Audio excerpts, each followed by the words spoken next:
Queridos hermanos, hermanas, nuevamente reunidos en un encuentro tan lindo.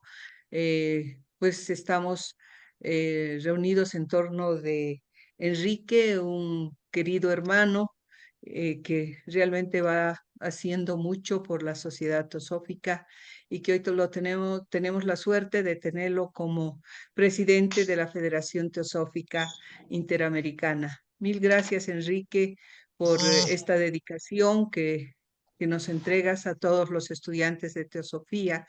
Enrique, como ustedes saben, es psiquiatra, médico, también en cierto modo dedicado a la psicología. Escritor, tiene muchos libros, unos que los ha escrito solo, otros con, con con otras personas, con Isaac, con su hija. Tenemos nosotros la suerte de tener varios de sus libros acá en Bolivia, en Cochabamba.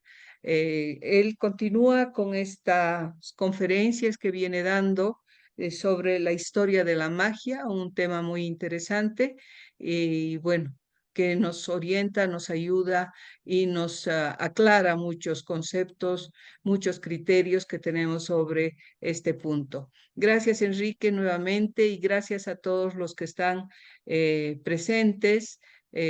Esperamos realmente tener unas horas muy provechosas. Gracias. Gracias a ti, María Luisa, gracias a todos. Voy a compartir pantalla para poner la presentación.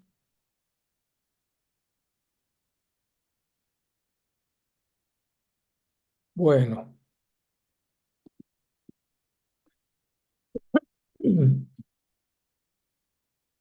bueno, pues buenas tardes a todos. Vamos ahora a empezar lo que es la segunda parte es la tercera conferencia de la experiencia que hubo en Titicaca de los que fuimos al taller. Es la tercera sesión, pero la segunda relacionada con la magia, o lo que faltaba para completarla hasta donde lleguemos hoy, porque la siguiente sesión ya será otro tema. Bueno, empezamos entonces con lo de la magia, el número 2, invocación de Radha Burnir.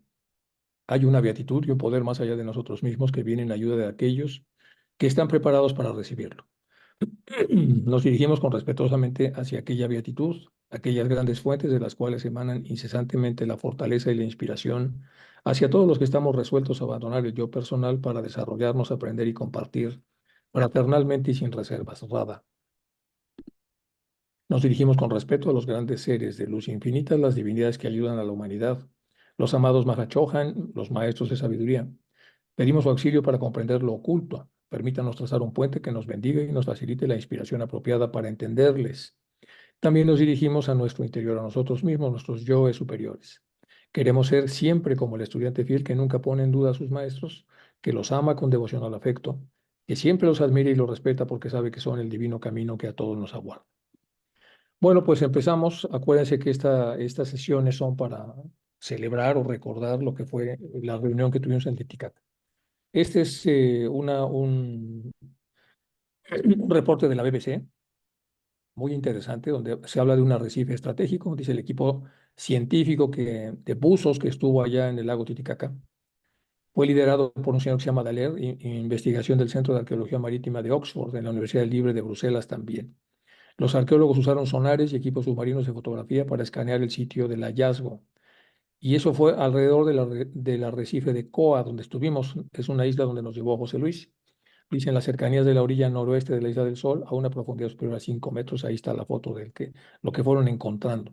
Los arqueólogos usaron sonares y equipos submarinos de fotometría para escanear el arrecife en la famosa isla de Coa. La mayor parte de los hallazgos corresponden al periodo de expansión y consolidación del estado de Tiwanaku, al lugar al que también ya nos han llevado allá. Entre las ofrendas había un gran número de piezas de oro, incenciarios de cerámica con forma de puma, un animal sagrado, así como miniaturas, conchas y lapidaria.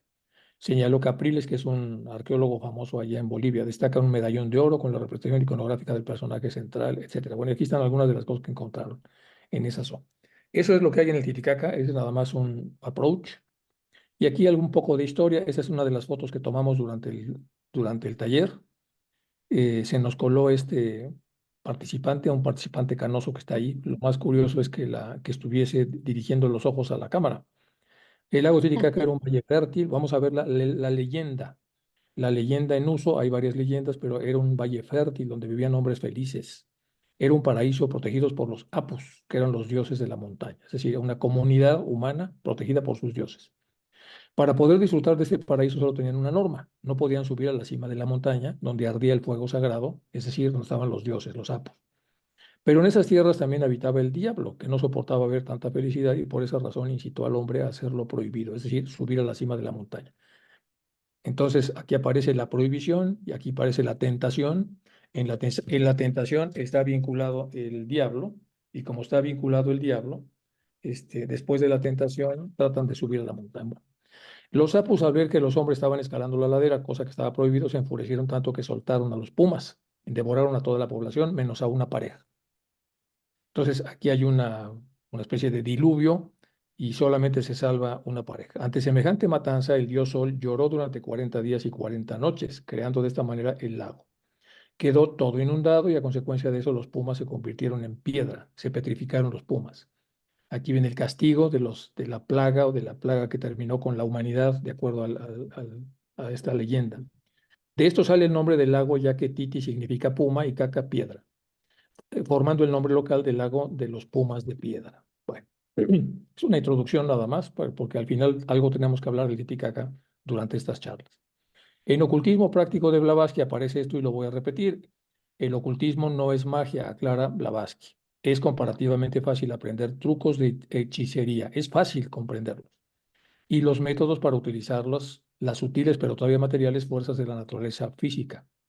Los poderes del alma animal del hombre se despiertan rápidamente, es decir, la persona que trata de emularlos rápidamente los despierta. Las fuerzas que su amor, odio o su pasión pueden poner en operación se desarrollan con facilidad. Pero eso es magia negra o hechicería, porque es el motivo y solo el motivo el que hace que el ejercicio de un poder sea magia negra o maligna o bien magia blanca o beneficiosa.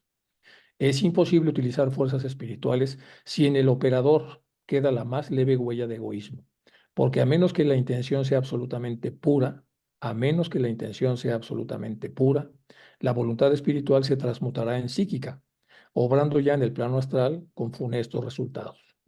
Los poderes y fuerzas de la naturaleza animal pueden ser utilizados tanto por el egoísta y vengativo como por el inegoísta e indulgente. Los poderes y fuerzas del espíritu solo se darán al manejo de quien tenga perfectamente puro el corazón. Y eso se llama magia divina. Bueno, ya habíamos hablado un poco de esto, que son algunas de las lecciones que da Blavatsky para entender un poco lo que pasa cuando se activan este tipo de poderes y se establece o alguien decide empezar a utilizar magia. Este es el IPAS Levi del que ya habíamos hablado y aquí vienen 4 o 5 ideas acerca del IPAS Levi y son ideas interesantes que vamos a repasar. Vamos a empezar con la primera de las ideas. Dice lo siguiente: ceder a las fuerzas de la naturaleza, o sea, ceder a ellos es seguir la corriente de la vida colectiva. Es convertirse en esclavo de las causas secundarias, es decir, no creamos las causas primarias, pero las causas secundarias están convertidos en fuerzas de la naturaleza y todos cedemos a ellas. Bueno, es lo que dice Lipas Levi. Ahora, resistir a la naturaleza y dominarla es hacerse una vida personal imperecedera.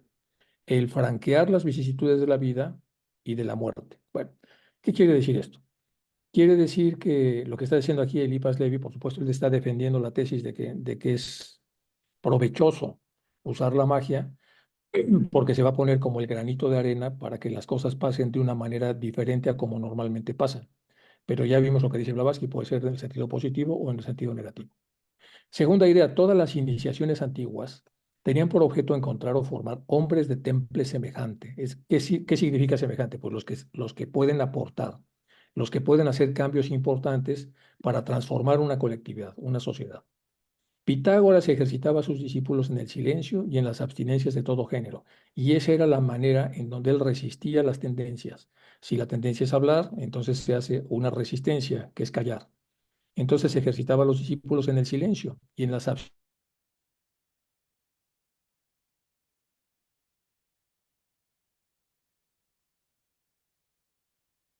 que condenaban los faquires para poder entrar en espacios apropiados para poder desarrollar poderes. Bueno, es decir, eh, todas las culturas, de alguna manera, sabían de qué manera se puede alterar el curso de la naturaleza para generar el sacrificio necesario para poder desarrollar las fuerzas. Tercera idea, tal es el lenguaje misterioso de los cabalistas en el Talmud, y a causa de las ignorancias y maldades del vulgo, no es imposible explicarle o simplificarle algo más. Cuarta idea, ¿qué es por consiguiente la creación o lo creado? Esto se da, bueno, dicen la mayor parte de los libros de magia, en primero por amor y en segundo lugar por el verbo que de alguna manera materializa la intención y la intención asociada a la voluntad. Entonces, voluntad materializada a través de la intención de hacer algo y operacionalizada a través de un verbo. El verbo creador, que en el caso de los lenguajes es el verbo en infinitivo. Hágase, muévase, suba, yo qué sé, es el verbo en infinitivo. ¿Qué es la tesis? Es la casa del falso. ¿Cuál es la naturaleza del principio activo? La de expandirse, porque el universo está en expansión. ¿Cuál? La del principio pasivo, la de reunirse y fecundar, es decir, contraerse. ¿Qué es lo masculino? El iniciador, el que rompe, trabaja y siembra.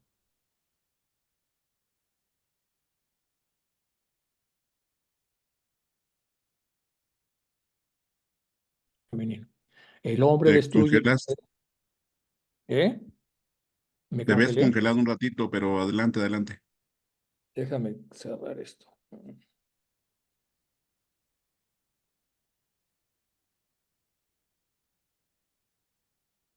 A ver, espérenme por favor un momentito. Estoy desconectando cosas.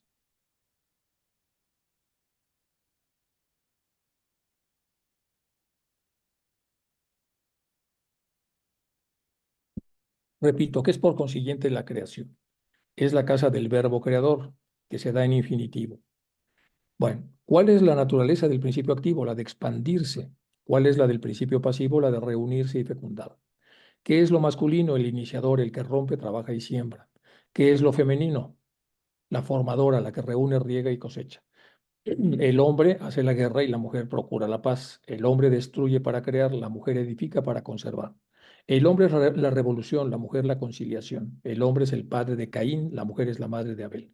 Con eso está diciendo Eliphas Levi cómo están los contrarios, cómo son necesarios el uno para el otro y cómo es la unidad que se ha dividido en dos y que requiere entonces un término medio. Bueno, ¿qué es la sabiduría? Es la conciliación, el hijo, la conciliación y la unión de los dos principios. Es la dulzura de Abel dirigiendo la energía de Caín. Es la síntesis.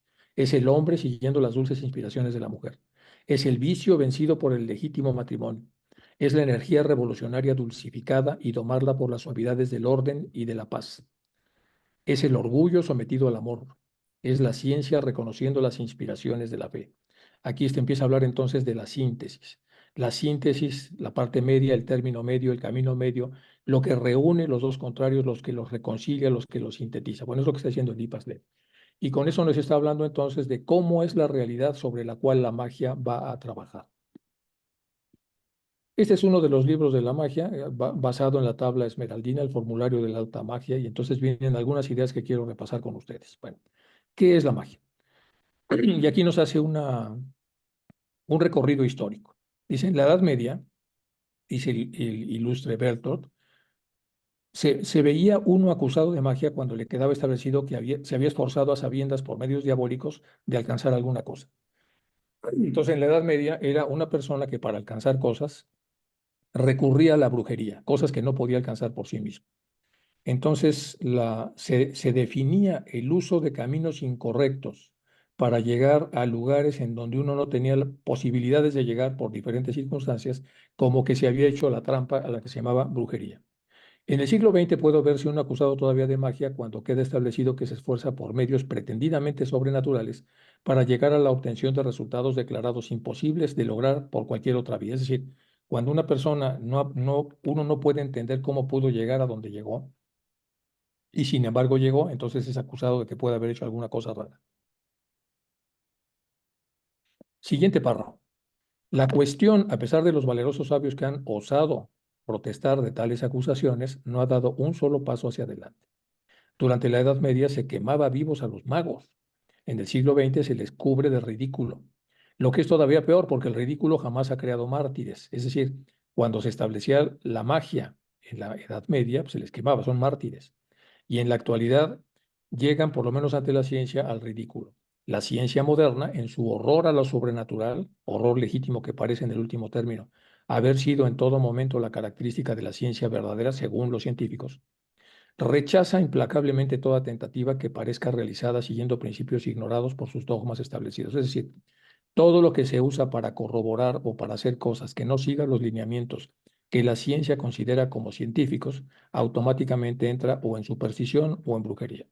De esa forma se rechaza el milagro, lo mismo que todo lo hecho que proceda del dominio religioso o del dominio metafísico. La religión, por su parte, tiene horror a la ciencia, le tiene miedo de que la ciencia divulgadora se dedique a investigar sus prácticas y no entrevé allí más que un vasto dominio de hechos naturales patentes que, reducidos a su propia proporción, harían inútil todo eratismo. Tiene miedo, en una palabra, a que el sabio sustituya al sacerdote y, como consecuencia, rechaza todo milagro que no se realice siguiendo los principios consagrados por sus dogmas establecidos. Es decir, la ciencia empieza a decir eso que es milagro, pues no era milagro, se puede explicar perfectamente, lo que está pasando es tal y tal y tal. Bueno, así cualquiera que realice con éxito una experiencia que se manifieste fuera de las leyes científicamente reconocidas, se ve implacablemente tratado como escapado del manicomio por la ciencia o de habitante del infierno por la religión. Bueno, es muy curioso cómo va presentando este libro estas ideas. Pero luego habla más adelante de que dónde se dan las condiciones para que lo material pueda alterarse.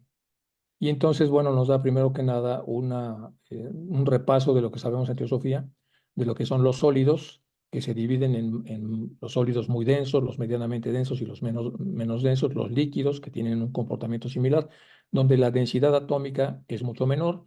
Hay más espacios intersticiales que lo que hay en los sólidos, sobre todo en los sólidos que son muy sólidos, como el plomo. Y luego el gas, en donde ya están las moléculas dispersas a través de enlaces invisibles que se llaman fuerzas de Van der Waals, y hasta ahí llega la ciencia.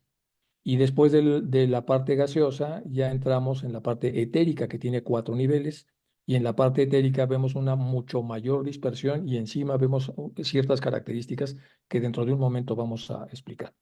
Dentro de la parte etérica, el éter, como sabemos, es la versión más grosera de la casa, y entonces hay una serie de vías o formas que lo atraviesan todo.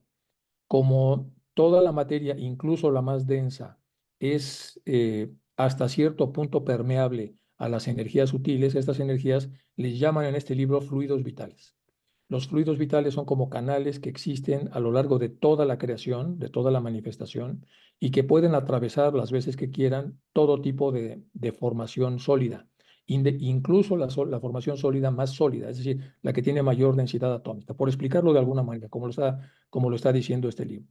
Entonces, los fluidos vitales son aquellos que más que comúnmente se atribuyen los fenómenos del psiquismo, es decir, las manifestaciones misteriosas e hiperfísicas del ser. He aquí lo que dice a este respecto el doctor Baraduc. Más allá de las sustancias químicas sólidas, líquidas o gaseosas, más allá de las formas conocidas de energía que penetran los cuerpos y elaboran la estructura material, el hombre está preparado por una fuerza vital superior, invisible, etérea, superetérea. Por su actividad e inteligencia, esta se encuentra en armonioso intercambio con nuestra propia fuerza vital, a la que mantiene e interviene en la constitución de nuestro cuerpo vital fluídico, el alma humana o spiritus vitae de Paracelso. Esta fuerza vital, que es lo que mantiene vivas a las cosas, la que permite el movimiento, la que interpenetra prácticamente todo, es la que llamaba entonces el spiritus vitae de Paracelso.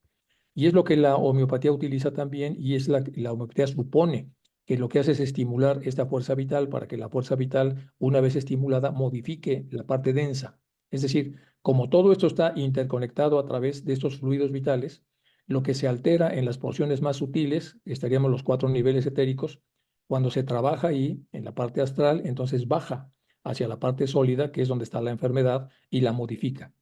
Y una vez modificada la enfermedad, la persona cura o enferma, porque las enfermedades también bajarían de ahí, pero también los hechizos y la brujería también trabaja ahí. Es decir, todo lo que pasa en lo sólido baja a través de los fluidos vitales que comunican las partes etéricas hasta producir síntomas o producir consecuencias en la parte sólida.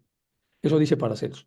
Paracelso, como sabemos, muere envenenado, entonces 2 siglos después aparece Hahnemann, retoma los estudios de Paracelso y forma ya una medicina en forma, que sería la medicina homeopática, que es prácticamente lo mismo.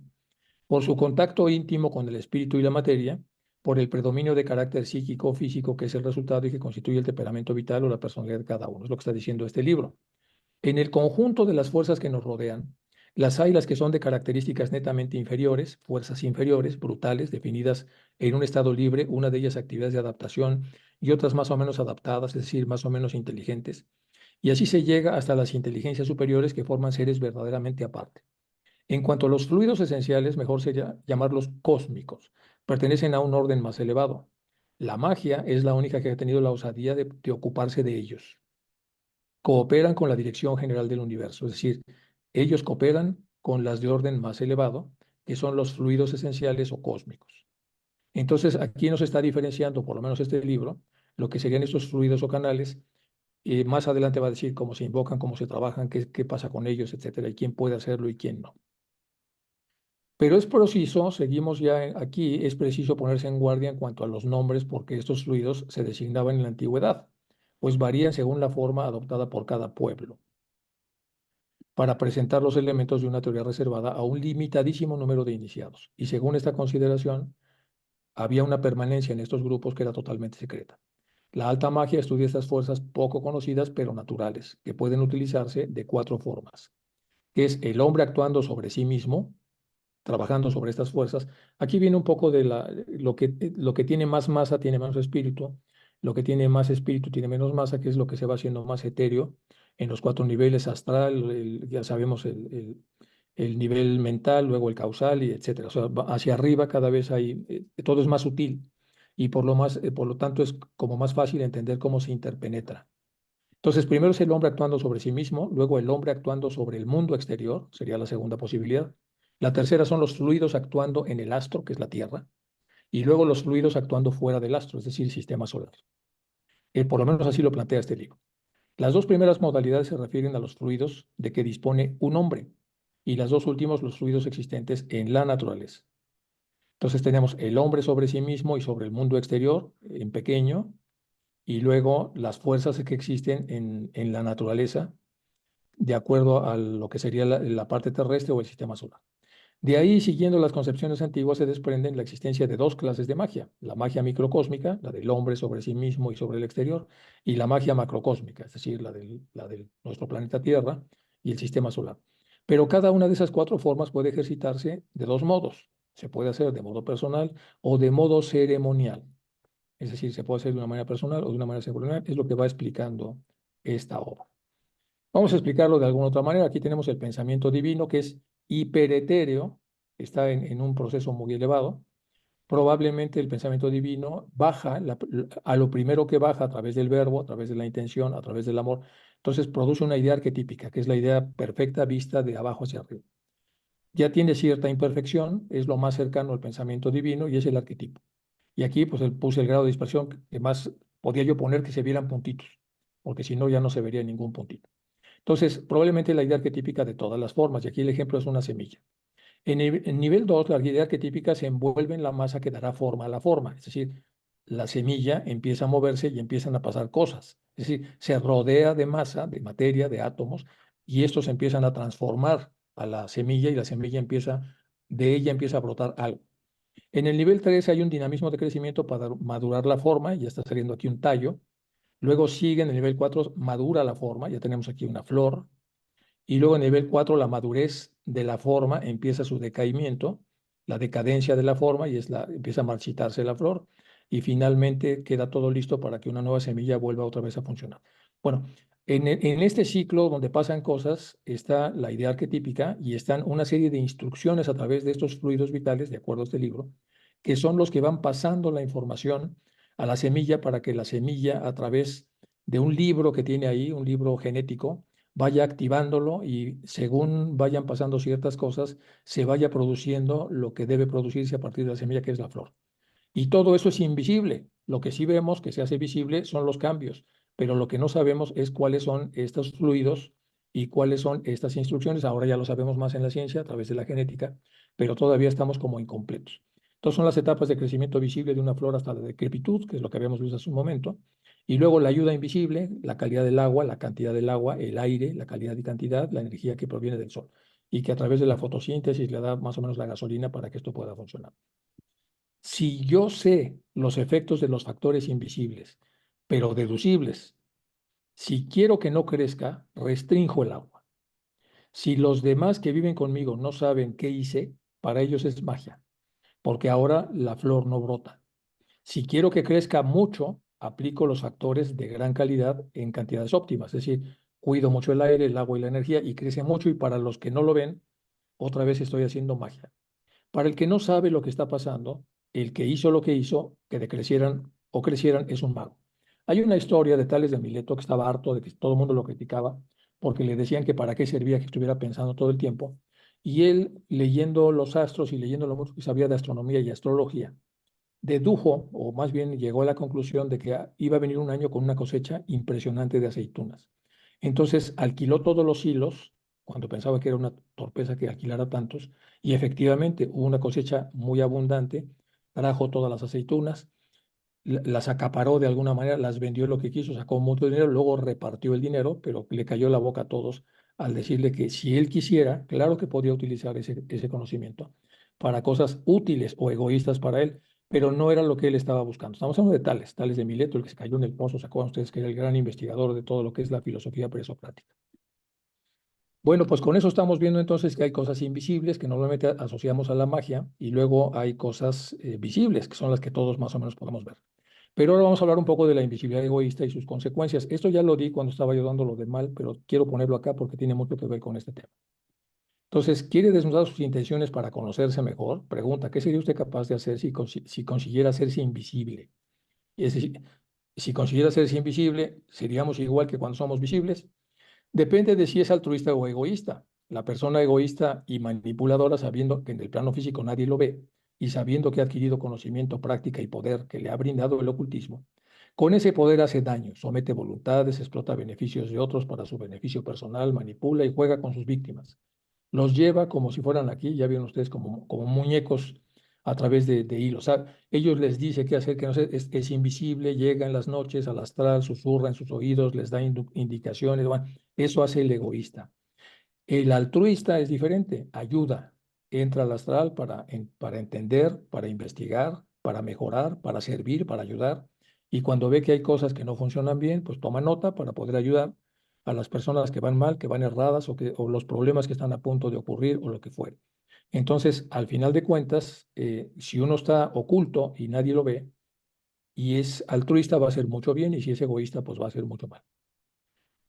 Más de este tema, dice, a los adeptos, aquí estamos hablando de los maestros de sabiduría, en la carta 9 de Barker, de los maestros, de los Mahatmas, a los adeptos, es decir, a los espíritus encarnados, nos está prohibido por nuestras sabias e inquebrantables leyes apoderarnos de la voluntad de otro más débil. O sea, un adepto de la luz jamás se puede apoderar de la voluntad de una persona más débil.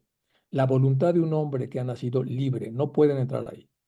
Este último procedimiento es uno de aquellos que recurren los hermanos de la sombra, los de los oscuros, los hechiceros, los espectros elementarios y excepcionalmente los espíritus planetarios más elevados, aquellos que no pueden ya equivocarse. Pero aquí lo que está criticando es lo que hacen los oscuros. Entonces los hermanos de la oscuridad sí que se meten. Y entonces están haciendo esto de lo que habíamos visto ahí. Abajo dice, la potencialidad para el mal en el hombre es tan grande, incluso aún más grande siempre, que la potencialidad para el bien, por desgracia y de acuerdo al lugar donde estamos, evolutivamente hablando. Hay una excepción a la regla de la naturaleza, excepción que en el caso de los adeptos y los hechiceros se convierte a su vez en regla, que tiene también sus propias excepciones. Lea con cuidado el párrafo que dice aquí Massey, que es, aquí se refiere al CCM, no ha citado en las páginas de Isis en el volumen 1, párrafo 3.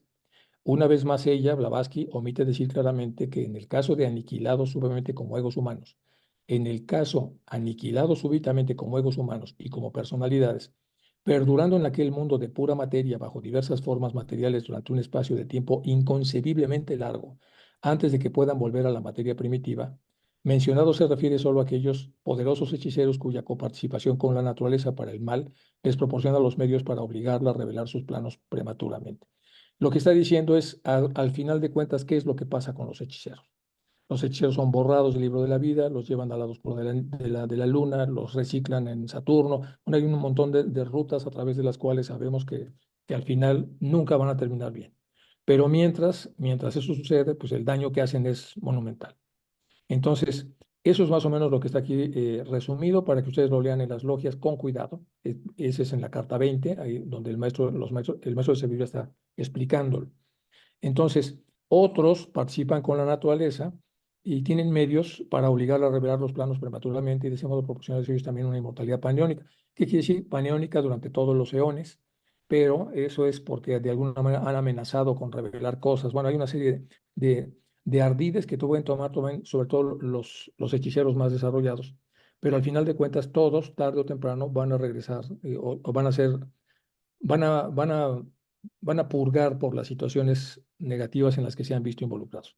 Pero, oh, qué clase de inmortalidad y cuán preferible es la aniquilación de esas vidas.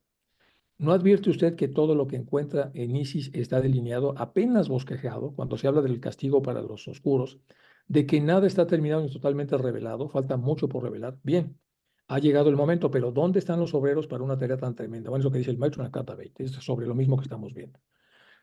Vamos a revisar esto entonces. Hasta abajo, lo que dice Blavatsky, dice, huye de la ignorancia mientras puedas, le dice a los estudiantes de teosofía, huye igualmente de la ilusión, aparta tu faz de las decepciones mundanas, desconfía de tus sentidos porque son falsos, pero en el interior de tu cuerpo, en el sagrario de tus sensaciones, busca lo impersonal, busca ahí al hombre eterno. Bueno, aquí está el pensador que se ve hacia adentro y ve hacia la zona donde el pensador piensa. Ya sabemos que él viene de Mahat viene a Hamkara y de Hamkara se deriva, como es una semilla, lo vimos hace rato, surge el pensador. El pensador gravita hacia arriba y hacia abajo, viene como tercera fase después de Hamkara y como segunda fase después de Hamkara y como tercera después del Mahat. Y el Mahat, cuando el hombre adquiere la mente, es precisamente lo que va a unir los principios superiores de los inferiores. Bueno, eso ya lo sabemos. En la parte de arriba, entonces, el pensador se puede nutrir de fuentes teosóficas primarias, cartas de los maestros, doctrina secreta, obras de HPB. En la parte alta, las fuentes teosóficas AA, Anivé, Sanlerviter, etc. Después, las fuentes teosóficas primarias de una sola A, Taimni, Ginera Hadassah y otros. Pero después, el mismo pensador tiene fuentes de los escépticos, fuentes antiteosóficas creíbles y difamatorias. Normalmente racionales y se basan en un racionalismo donde no se ven los resultados, no son evidentes a los sentidos, no existe. Después las fuentes antiteosóficas menos creíbles que son difamatorias y finalmente las antiteosóficas mucho menos creíbles que son difamatorias. Bueno, entonces el pensador está bombardeado por esto. Entonces tenemos al pensador en la parte central, cuando gravita en el centro, tenemos al Kama con el ego, el Kama Manas, y arriba tenemos al ego superior con Buddhi, el Buddhi Manas, y entonces pues se pone el pensador pues donde quiera ubicarse de acuerdo a la madurez que el propio pensador tenga y qué tan activados o no activados tenga a los guardianes que deben custodiar el hecho de que entre continuamente la información que viene de abajo, que eso sería el equivalente del ego inferior y arriba el ego superior. Entonces el pensador que está de momento viendo de dónde vienen las cosas, que aquí deben estar los guardianes, le pasa al pensador que va a entrar en este espacio la elección o la propuesta. Y vamos a suponer que la propuesta va al enlace superior y con eso va a llegar a un mundo ideal, o vamos a suponer que entra en el enlace inferior y va a llegar entonces a una parte inferior. Y aquí puse una imagen pequeña de lo que significa ir en la porción inferior del ego inferior. Pues son como ciegos que van caminando y este de aquí es el pensador que ha gravitado hacia abajo y que permite que se caigan en la barranca. Y estos confían en el pensador porque lleva todo el carro, como dicen los griegos, es el auriga porque las riendas son la mente y van del superior al inferior, pero en este caso el caballo inferior manda y entonces pudiendo salvarlos los manda al barranco. Bueno, eh, vamos entonces a ver el modelo platónico. El modelo platónico lo divide en el mundo ideal y el mundo sensible y dice que hay varias formas de conocimiento. Primero está el ignorante que está fatal, está hasta abajo. Luego está eicasia, que es una imaginación. Luego pistis, que es una creencia. Hasta aquí hay muy poco conocimiento. Y todos son cosas sensibles y la ciencia llega aquí. Porque es una creencia basada en cosas sensibles, entonces llega hasta acá. Pero luego brinca la dianoia, que es el entendimiento que son entes matemáticos. La ciencia un poco entra también aquí. Y finalmente noesis, que es la inteligencia, ideas morales y metafísicas. Y esta zona entonces es el episteme, ciencia, conocimiento verdadero, ciencia en el sentido abierto, completo de lo que es la ciencia. Y abajo estos dos se refieren a doxa, creencia u opinión. Cuando una persona no sabe mucho de una cosa, solamente tiene opiniones y está en el nivel de doxa. Y puede estar en el nivel bajo de doxa, que son imágenes con eicasia e imaginación, me imagino, supongo, creo, o de cosas sensibles, que son creencias en forma de pistis. Bueno, deduzco, infiero de lo poquito que sé, pero sigue siendo una creencia. Cuando ya está en episteme, entonces entes matemáticos o geométricos, dianoia, es un entendimiento más sofisticado. Y finalmente, cuando ya se tiene la experiencia y la apertura necesaria para ver todos los principios y los modelos y sobre todo los estados en donde una persona puede estar, ya estamos en noesis, que es la inteligencia. Y entonces vemos toda esta totalidad, pero sobre todo de una manera moral y metafísica. Podemos entonces vincular a todos los principios y todos los estados de la materia, es decir, podemos ver la interrelación entre todos y ahí sí estamos en episteme, que es la ciencia del conocimiento verdadero, y utilizamos absolutamente todo. Pero eso requiere encarnaciones enteras, poder llegar a la noesis. Y en una sola encarnación, pues necesitamos instructores, necesitamos abrirnos de corazón y exprimir el seso hasta donde nos sea más o menos permitido para tratar de jalar hacia arriba y poder tener entonces experiencias que nos indiquen que esto es mucho más real que lo que vemos normalmente en la parte mayábica. Bueno, entonces el episteme es la ciencia del conocimiento, aquí está en azul y aquí está en verde, verdadero. Luego, aquí tenemos el conocimiento dialéctico y el conocimiento discursivo. Y esto nos lleva a la importancia de la dialéctica. ¿Qué es la dialéctica? La dialéctica es la capacidad de poner los principios en los que yo creo a juicio, generando principios contrarios a lo que yo creo. Es decir, si yo creo que un frasco existe, la antítesis es que yo voy a demostrar que ese frasco no existe. Entonces se produce la postura contraria. Entre el contrario y entre lo que yo digo que existe y el otro que dice que no existe, que soy yo mismo, trato de encontrar una síntesis y en la síntesis trato de hacer otra vez algo en donde los dos estén representados. Los argumentos y cosas en lo que yo digo que existe y lo que el otro dice que no existe. Y eso se genera un debate. Y el debate, a través de la síntesis, llega a la síntesis, que es la parte más importante de la dialéctica, que es la capacidad de tener una síntesis cuando dos cosas están enfrentadas, es de llegar a algo en donde los dos estén representados. Si no se llega a algo, es que los dos están atrincherados o uno está atrincherado. Pero aunque esté atrincherado, algo entró por su oído y algo empieza como a agrietar toda la trinchera. Y a base de muchos debates, entonces el agrietamiento de la trinchera se va cayendo los telones y la persona pasa a vivir la parte atrincherada y a ponerla a prueba. Cuando la pone a prueba, pues por supuesto se expone a ser influido por el que la está de alguna manera cuestionando a través de la otra polaridad. Pero eso de alguna manera permite el crecimiento, es decir, la generación de conocimiento a partir del previo, que es la idea fundamental filosófica del razonamiento. Bueno, en la parte de abajo tenemos la doxa, que es la creencia-opinión, ciencia razonablemente creíble, y el conocimiento sensible, que es lo que está basado en datos y en cosas. Esos son los discursos opinables. Y en los discursos opinables, pues opinamos, sobre todo si de aquello que estamos opinando es muy complejo, pues nomás nos quedamos en la parte de opinión, porque no podemos profundizar mucho más, porque no tenemos todo el bagaje y toda la información necesaria, ni toda la experiencia como para poder advertir o poner de una manera discursiva las dos cosas, los pros, los contras, lo que es a favor y lo que es en contra, cómo se dan las cosas, cómo no se dan, qué es lo que parece fake y qué es lo que parece real, etcétera, etcétera. Bueno, esta es entonces una supersíntesis de lo que es el conocimiento. Ahora, ¿dónde opera la magia aquí? Bueno, pues obviamente en las porciones más superiores de lo que es el mundo ideal, es donde la persona encuentra que hay formas metafísicas a través de las cuales se pueden invocar una serie de fuerzas para que sucedan una serie de cosas en los planos físicos o los planos materiales, que es más o menos lo que ya habíamos visto en la introducción de ese libro. Y para eso se necesita entonces ser una persona que ha tenido todo un desarrollo, pero que tiene ideas morales, que sabe qué se puede hacer y qué no se puede hacer, confía en las partes metafísicas y además tiene el conocimiento y la inteligencia. Bueno, pues ese es un mago blanco. Tiene el poder de arreglar, de crear, de ayudar, de servir, de advertir. Es decir, juega a favor de la naturaleza, de cuidar a la naturaleza, etcétera, etcétera. Bueno, vamos a pasar a la que sigue. Esta es una frase de Mateo. Dice, no teman a los que matan al cuerpo, pero no pueden matar el alma. Hay muchos que matan el cuerpo y no pueden matar el alma. Verbigracia, pues Cristo. Teman más bien al que puede destruir al alma y al cuerpo en el infierno. Bueno, entonces esto es una idea de discusión de lo mismo que estábamos viendo ahí. Esta es de las clásicas ideas en donde podemos tener un conocimiento dialéctico. Y a través del conocimiento dialéctico, la persona descubre, brota, se da el eureka, el insight, a partir de una frase muy analizada como esta. Un grupo empieza a analizarla a través de sus contrarios y a veces el grupo llega a una síntesis, es cuando el conocimiento se cierra.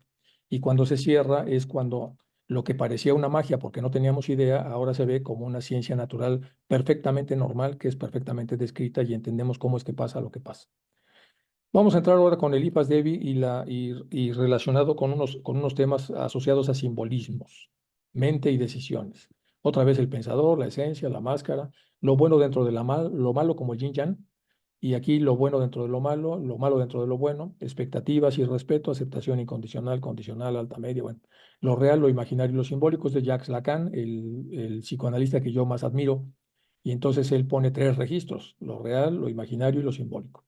Y en esos 3 registros sabe dónde se mueve la persona y cómo moverla, si es que está mal, a un registro que le permita entrar en un contacto con la realidad más apropiado y tener una idea de sí mismo que le permita gobernarse y manifestarse mejor, etcétera, etcétera. Bueno, aquí estamos vinculando entonces lo que sería el psicoanálisis del lenguaje de Jacques Lacan con lo que es la experiencia que la teosofía nos enseña. Aquí con más detalle dice, solo cuando se encuentra frente a su yo interno, se da cuenta de que existe algo más elevado y más noble que la verborrea de los pseudoespíritus. Fue en un momento de estos cuando se escuchó por primera vez la voz del imperator. Estamos hablando aquí, por supuesto, de las cartas de los maestros, tal como él lo expresa, y fue como la voz de Dios hablando de su yo interno. Ese, bueno, está hablando de todas las ideas de las personas con las que los maestros convivieron mientras estuvieron en esta correspondencia con Blavatsky, con Olcott, etcétera, etcétera. Y cómo buscaron a los médiums para tratarles de hacer entender si eran realmente dioses o ángeles o eran simplemente espíritus desencarnados, etcétera. Bueno, por eso está hablando de eso. Ahora, en teoría, el pensador interno y sobre todo el yo superior tiene el bagaje necesario para saber cuál es la respuesta correcta. Sin embargo, esto está lejos de que el pensador pueda acceder si no tiene el desarrollo suficiente, a pesar de que pueda tener las habilidades apropiadas. Entonces, el espíritu individualizado, que es nuestro Atma, cuando está con Buddhi, Atma Buddhi, en la parte de Atma Buddhi, aquí puse 6 foquitos porque es la inteligencia, la capacidad máxima de observar la realidad. En la mente superior, nuestro yo superior, pues 5 foquitos. En la porción del medio, pues tenemos, aquí sí hay guardián, ven ustedes hacia abajo, y están entonces los 4 foquitos y 2 oscuridades. Y aquí este pensador empieza a ver lo que dice que no, lo que dice que sí, es la dialéctica, y dentro de esa dialéctica va a tomar una decisión. Y la decisión hacia abajo lo tiene fácil porque va a usar los sentidos físicos. La de arriba no lo tiene tan fácil porque tiene que usar sentidos metafísicos. Y dentro de los sentidos metafísicos está la propia fe. Y si la fe no es algo que le vaya muy bien por el grado de madurez que tiene el pensador, normalmente va a tirar hacia abajo. Y hacia abajo habrá cada vez menos lucidez, menos luz y más oscuridad. Y ya en la parte de hasta abajo, en la parte de cama manas, pues mucho más oscuridad. Entonces el personaje más peligroso de esta realidad que tiene un ser humano es el personaje que se rige por la mente inferior teñida de cama, es decir, el cama manas, porque es el que ya tiene mente y trabaja como animal para buscar su propia satisfacción, su propio beneficio y utiliza todo el conocimiento que tiene para eso. Estos son entonces los famosos motivos egoístas, muy al contrario de lo que pasa aquí arriba. Entonces, reduciendo, hay un receptor, pensador, discernidor, esclarecedor y tomador de decisiones. Vamos a ver esto porque es importante. Entonces, el receptor es este de aquí, el que está con el guardián, le pusieron esto enfrente, esto viene de acá. El pensador entonces está evaluando de una manera dialéctica. Discernidor, ya que evaluó todo esto, trata de ver qué es lo más relevante. Ese es el que discierne. Va separando y separando lo menos relevante y al final se queda con 2 cosas. Y esas cosas, de esas 2 últimas, tiene que definir qué es lo más importante para el momento actual, para el momento presente, para las condiciones en las que está el ser humano que gobierna, este pensador, discierne. Antes de discernir, esclarece. Es decir, cuando tiene estas 2 posibilidades, esclarecer es anticiparse a las posibles consecuencias. Si yo voy por aquí, quizás pase esto y esto y esto. Si yo voy por allá, quizá lo que va a pasar es esto y esto y esto. Después de esclarecer, regresa al discernidor y al final toma una decisión. Entonces, solo que los adeptos, los espíritus encarnados, nos está prohibido por nuestras sabias incrementales leyes apoderarnos de la voluntad. Es decir, los adeptos ya lo saben, pero no pueden influir. Pero los oscuros sí pueden influir y entonces pueden afectar el que se tome una decisión en esta zona. Entonces, uno de los peligros más importantes, por supuesto, son los ataques psíquicos, que en un momento determinado pueden ser que una persona malinterprete una realidad porque en realidad se está metiendo alguien con su psique y al meterse con su psique está haciendo un discernimiento inapropiado por un esclarecimiento mal hecho y tomando una decisión que al final va a degradarlo y a complicarlo. Bueno, esto es para poder explicar lo que se estaba diciendo hace un momento. ¿Cuál es nuestra casa donde ocurren las cosas que ocurren? Bueno, vamos a revisar un poco. Tenemos el cosmos, el sistema solar nuestro, es este, y aquí la materia cósmica simbolizada por los puntos del supremo Adi. Aquí está Anupadaka, que son como líneas, que es esto que está aquí. Dice, los dos planos superiores pueden concebirse existentes antes de la formación de un sistema solar. Y cabe imaginar lo supremo, el Adi, constituido por tanta materia del espacio simbolizada por puntos, como designó el logos para formar la base material del sistema que se dispone a producir. Así como el operario escoge el material a quien intenta dar forma, así también el logos escoge el material y el lugar para su universo. Ojo, el logos escoge un lugar donde dice aquí. Análogamente podemos imaginar el Anupadaka, simbolizado por líneas punteadas que están abajo, constituido por esa misma materia modificada por su individual vida y coloreada, digámoslo como metáfora, por su omnianimadora conciencia, con lo que difiere de algún modo con la correspondiente plano de cualquier otro sistema solar. Se nos enseña que los hechos capitales de esta labor preparatoria pueden representarse en símbolos de los que ya se nos han dado dos, uno de los cuales representa la trina manifestación de la conciencia lógica, y el otro, el trino cambio de materia correspondiente a la trina vida, o sea, los aspectos de vida y forma de los tres logos. Podemos colocarlos lado por lado en significación y ocurren simultáneamente aquí vida y forma. Aquí forma entonces nada más en este cuadrado, que es en la parte de Adi y Anupadaka, y abajo ya tenemos el triángulo con todos los lados. Bueno, esto es nuestra casa desde que se está imaginando, como me refiero en esta raza, en esta subraza donde estamos, etcétera, en nuestra casa. ¿De dónde viene? Bueno, pues viene de aquí. Preparación del campo, la formación del átomo, se hace no vamos a, esto sí nos lo vamos a aplicar, dice el segundo párrafo, Blavatsky, que los subplanos atómicos de nuestros planos constituyen el primer plano cósmico, o sea, el ínfimo. Repito, nos enseñó Blavatsky que los subplanos atómicos de nuestros planos atómicos constituyen el primer plano cósmico, o sea, el íntimo.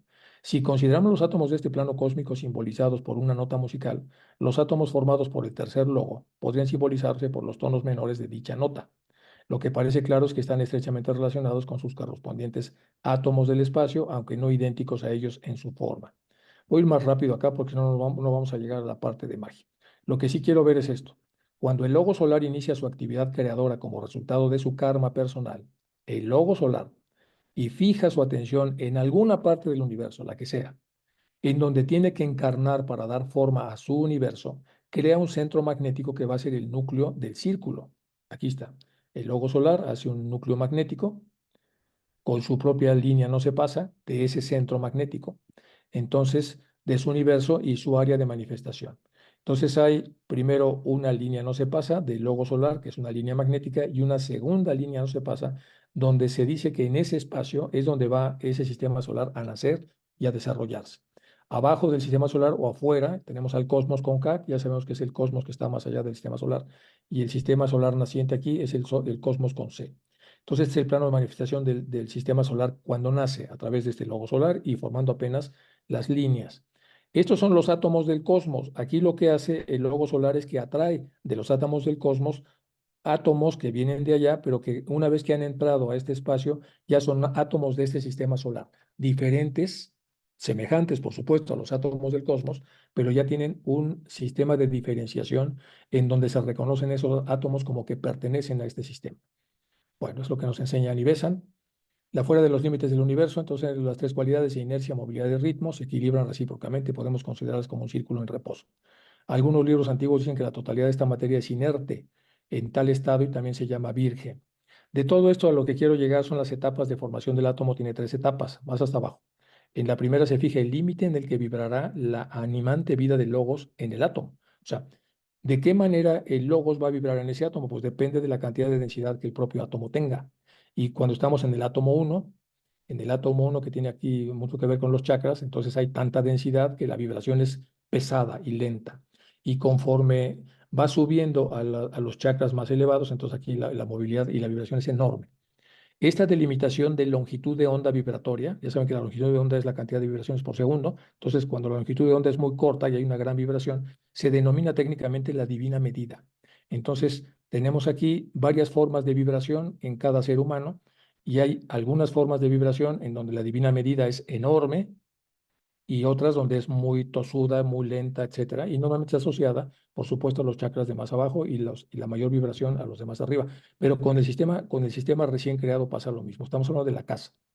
Viene ahora la formación en el segundo plano, luego fijarnos también en los ejes de desenvolvimiento por el tercer logos. Según queda descrito, algunos átomos de Adi o del primer plano atraen a su alrededor a una envoltura formada por las combinaciones de su ínfimo subplano.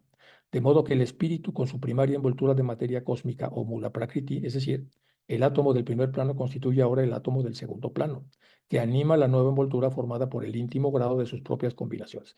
Estas envolturas, así animadas, son los átomos de la Nupádaka o segundo plano, cuyas cada vez más complejas combinaciones forman los otros 6 subplanos.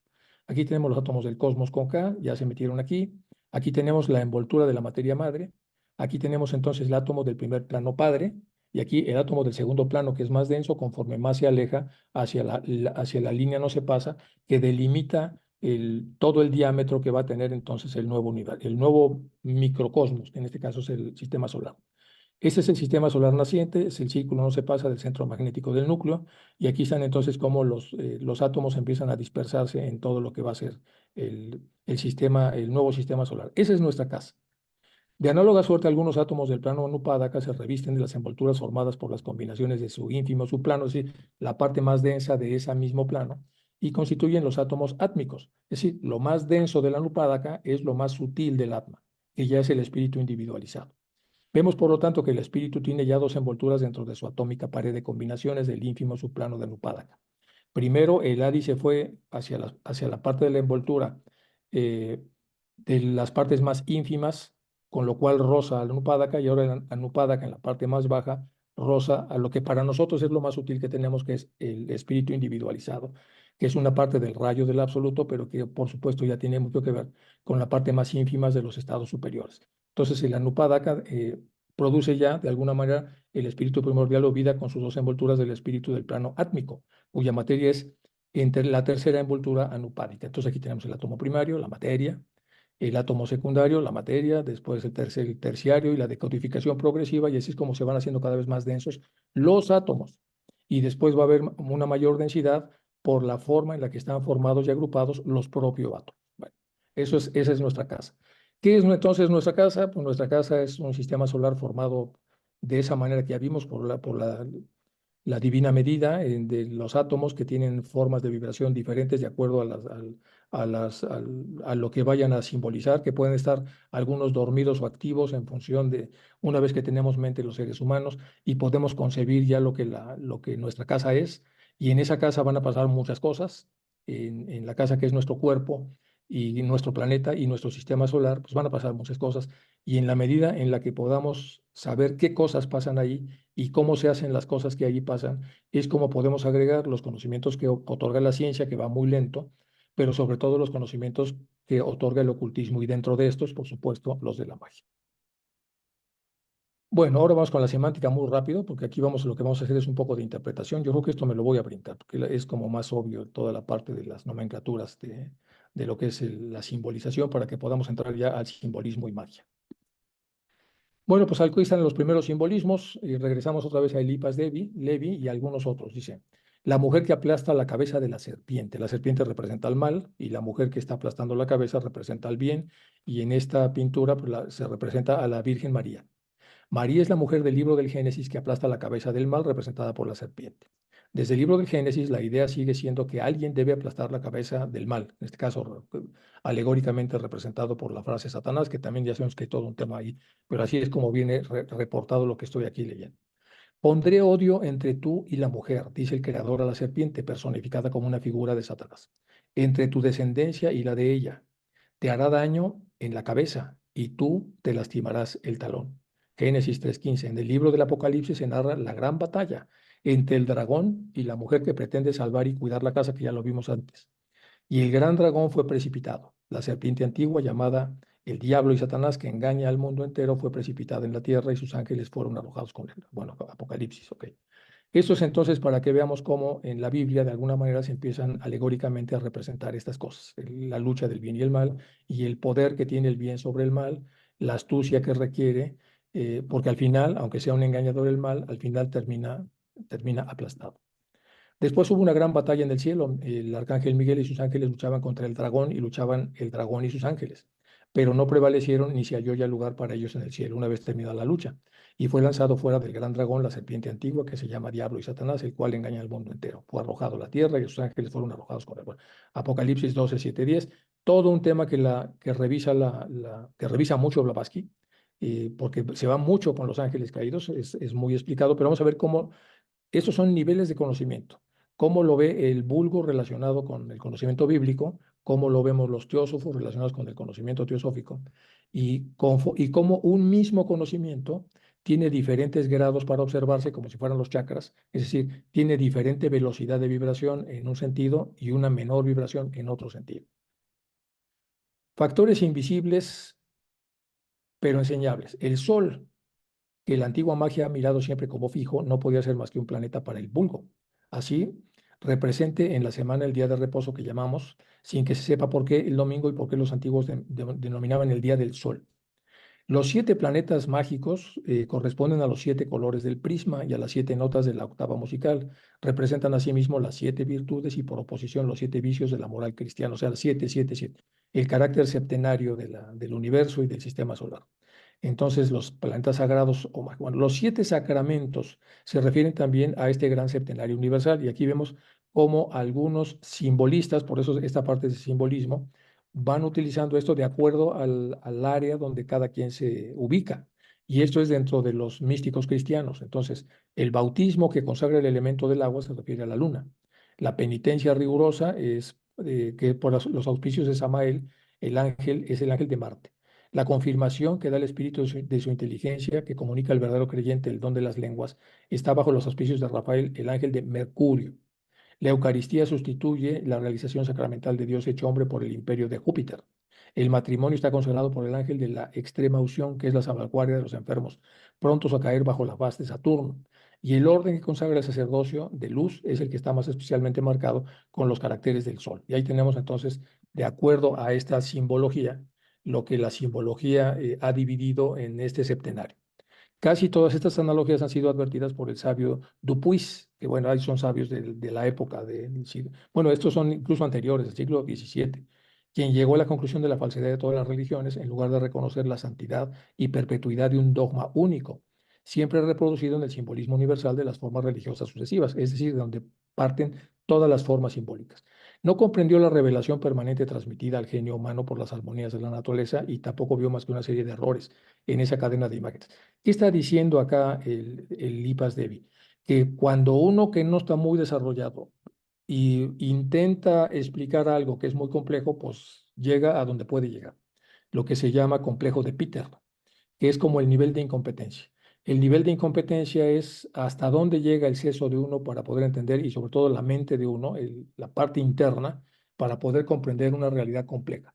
Pues cada alma tiene un nivel de incompetencia. El nivel de incompetencia es cuando uno entiende que al llegar ahí ya no da el ancho. Necesita más estudio, necesita arroparse más de los que saben más, necesita abrirse más, necesita demoler los obstáculos, limpiar la casa para que pueda acceder a ese grado.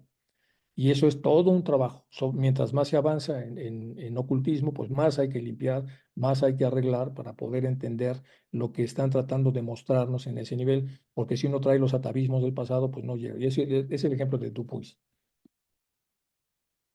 Más cosas sobre lo mismo, ya nos falta un slide nada más, dice las obras mágicas son también en número de 7, que están las obras de la luz y la riqueza bajo los auspicios del sol, obras de adivinación y de misterios, la luna, obras de habilidad y ciencia y elocuencia bajo la protección de Mercurio, obras de cólera y castigo, Marte, que es el de la guerra, obras de amor favorecidas por Venus, obras de ambición, de política, los auspicios de Júpiter y del bajo patronato de Saturno, el gran destructor. Bueno, El simbolismo teológico, el sol representa el verbo, es decir, lo que mueve todo. La luna, la religión. Mercurio, la interpretación y la ciencia de los misterios.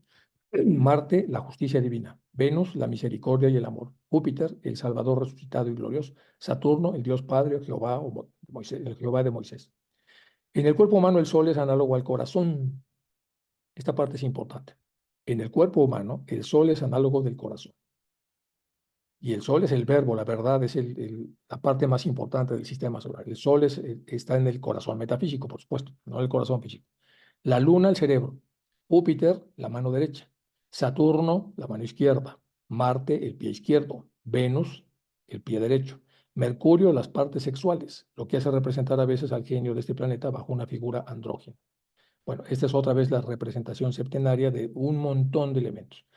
Uno de los conocimientos simbólicos más importantes en ocultismo es ver cómo se hace la repartición o la representación septenaria de muchos elementos de una religión, de una aproximación, de un misticismo, de lo que fuere, en 7 aspectos importantes y cómo se van distribuyendo de una u otra manera, y muchos de ellos son aleccionados por entidades superiores.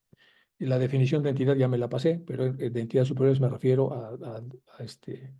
a personas, no a espíritus encarnados, no a mediums, sino realmente a instructores superiores que enseñan al ser humano todas estas cosas. Y ahora vamos con la historia de la magia, que es uno de los libros de Lipas Devi, y el otro es que como Dogma y Ritual de la Alta Magia, la primera parte. Bueno, de esos 2 libros habíamos estado hablando un poco. Ahora vamos a hablar otro poco, no mucho, pero otro poco vamos a hablar. Si la ciencia es el sol, el credo es la luna, un reflejo del día en medio de la noche. La luna es un reflejo del día en medio de la noche, y ese es el credo. La ciencia es el sol. Y lo que uno es capaz de creer de aquello, que es el sol, pues es un reflejo. La fe es el suplemento de la razón en la oscuridad, dejada por la ciencia delante y detrás de sí. Perdón, ya se me pasó aquí. Entonces, la fe es el suplemento de la razón en la oscuridad que deja la ciencia delante y detrás de sí. ¿Cuál es la oscuridad que deja la ciencia? Pues lo que la ciencia no puede explicar y que muchas veces ni siquiera entiende que no puede explicar. Y entonces eso produce una zona oscura. Y la fe es lo que entra en esa zona oscura. Las partes que deja la ciencia porque no las puede explicar. Emana de la razón, pero no puede ser confundida con ella ni llevarla a la confesión. La fe emana de la razón, por lo menos la razón como se entendía antiguamente, y no puede ser confundida con ella, y mucho menos con la razón como se ve hoy, ni llevarla a la confesión. Las intrusiones de la razón o de la fe en la razón, son eclipses de sol o de luna. Es decir, cuando se mete la fe a tratar de entrar de una síntesis con la razón o viceversa, es un eclipse. Cuando ocurren, la fuente lumínica y el reflector se inutilizan. Eso dice Eliphas Levi. Esto es para estudiarlo, pero milimétricamente. Las luchas entre los poderes espirituales y temporales en todos los periodos de la humanidad fueron disputas sobre manejos domésticos. Los poderes espirituales, los eternos, el yo superior, hacia arriba, y los temporales, lo que tiene principio y fin, es decir, el yo inferior. El papado ha sido una madre celosa queriendo suplantar un marido en el poder temporal y ha perdido la confianza de sus hijos. Mientras el poder temporal en su usurpación del sacerdocio no es menos ridículo que el hombre que pretende saber mejor que la madre cómo dirigir el hogar y los niños. Vamos a repetir esto. El poder temporal, el yo inferior, en su usurpación del sacerdocio, es decir, empezaron a producirse sacerdotes en todas las religiones, según lo que dice Eliphas Levi, que ya no tenían el toque espiritual, que es el poder espiritual, sino más bien el poder temporal. Fueron hombres más prácticos y más asociados al razonamiento concreto. Los ingleses, por ejemplo, desde el punto de vista moral y religioso, semejan niños arropados por hombres como podemos apreciarlo en su melancolía y embotamiento. Todo ya todo es el establishment y prácticamente todo lo que hace. Ahora, mucha de la tradición mágica en Occidente procede de la Cábala. Entonces, al final nos lleva a la Cábala el Lipas Devi. Y vamos a ver hasta dónde podemos avanzar aquí, un poquito más antes de terminar esta conferencia. Dice, solo mediante la Cábala todo se puede explicar y reconciliar. Todas las demás doctrinas, eso dice Lipas Devi, todas las demás doctrinas se vivifican y fructifican por ella.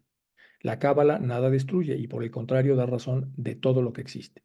Así, todas las fuerzas del mundo están al servicio de esta ciencia única y suprema. Mientras el cabalista verdadero puede usar a su antojo, sin hipocresía ni falsedad, la ciencia poseída por los sabios y el cielo de los creyentes, ese cabalista es más católico que Maistre, más protestante que Lutero, más judío que el Rabino Supremo y más profeta que Mahoma. no se halla por encima de los sistemas y pasiones que oscurecen la verdad. No puede reunir a voluntad a sus dispersos rayos reflejados de modos tan variados en todos. Los fragmentos del espejo roto que es la fe universal, fragmentos tomados por los hombres para tantos credos opuestos. Hay un solo ser, una sola ley, una sola fe, como hay una sola raza humana. La hemos dispersado en montones de credos, por eso es que dice él que es como un espejo roto. En tales alturas intelectuales y morales, la mente y el corazón humanos entran en paz profunda, cuando es posible reconciliar y unir, que es la tarea del amor. Pero ¿hasta dónde puede existir la disposición de todos estos fragmentos del espejo a reunirse nuevamente para volver a vivir una idea de unidad? Bueno, pues muy poco, y hasta la vez eso lo dijo hace muchos años, y hoy pues prácticamente es la misma cosa. La cábala es la ciencia del misticismo judío, que funciona como el método particular de instruir en conocimientos. Su finalidad es el desarrollo de la inteligencia espiritual, con la que el individuo pueda percibir la chispa divina o el componente espiritual que hay en cada elemento material. ¿Qué es la cábala aplicada? Es una especie de manual de instrucciones de las leyes de causa y efecto, karma, en el plano metafísico. Todo futuro, bueno o malo, es siempre el efecto de alguna causa, de la cual la persona es responsable. En el budismo se ve muy similar. ¿Qué dice la Biblia de la cábala? En esencia, la cábala, palabra que significa recibir, aunque hay otras acepciones, es un sistema de interpretación mística y alegórica de la Torá, que los cristianos llaman Pentateuco y representan los primeros 5 libros de la Biblia cristiana, que busca este texto el significado del mundo y de la verdad. ¿Qué nos enseña la Cábala? Según esta estudiosa del tema de la Cábala, es un conocimiento espiritual muy antiguo que contiene las llaves para abrir los secretos del universo, al igual que las llaves de los misterios del alma y del corazón humano. Aquí viene ya una parte más interesante. Y ya aquí pongo Cábala como se pone Cábala. ¿Qué es la sabiduría de la Cábala? La Cábala es la sabiduría de lo que está oculto, y los cabalistas, los hombres de la interioridad, buscadores incansables de la luz y de la verdad, escondidas en todo lo que existe, dispuestos a transmitir a aquellos que son dignos lo poco que pueda ser transmitido. Bueno, es una pequeña introducción. Aquí está, bueno, ya saben, toda la... Sí, existe un secreto formidable cuya revelación ya ha trastornado al mundo, como testigo en las tradiciones de Egipto, resumidas simbólicamente por Moisés en el comienzo del Génesis. Este secreto constituye la ciencia fatal del bien y del mal, y su resultado, cuando se divulga, es la muerte. Moisés lo representa bajo la figura de un árbol que está en el centro del paraíso terrenal vecino y con las raíces comunes al árbol de la vida. Los Cuatam, ríos misteriosos, toman su manantial al pie de este árbol que está guardado por la espada flameante y perlas, 4 firmas de la esfinge bíblica, el querubín de Ezequiel. Aquí debo detenerme, y hasta temo haber dicho demasiado, dice Eliphas Debe. Sí existe un dogma único, universal, imperecedero, fuerte como la razón suprema, sencillo como todo lo que es grande, inteligible como todo lo que es universalmente y absolutamente verdadero, y este dogma ha sido el padre de todos los demás. Sí, existe una ciencia que confiere al hombre prerrogativas en apariencias sobrehumanas. Helas aquí, tales como yo las he hallado enumeradas en un manuscrito hebreo del siglo XVI. He aquí ahora cuáles son los privilegios y los poderes del que tiene en su mano derecha las clavículas de Salomón y en la izquierda la rama florida del almendro. Bueno, pues ahí aquí tendríamos que entrar con las clavículas de Salomón, que es todo un tema. Y las clavículas de Salomón, pues solamente voy a hablar un poco, pero ya se nos pasó el tiempo. Voy a dejar esto para la próxima sesión. Tengo algunas cosas de las clavículas de Salomón, bastante, y luego un poco más de Cábala. Esto lo voy a ver en la siguiente reunión, porque ya se nos pasó el tiempo. Nos quedamos hasta acá, chicos. Voy a dejar de compartir y pasamos entonces a comentarios que tengan ustedes y cosas que quieran comentar acerca de lo que aquí hemos explicado. Están abiertos los micrófonos.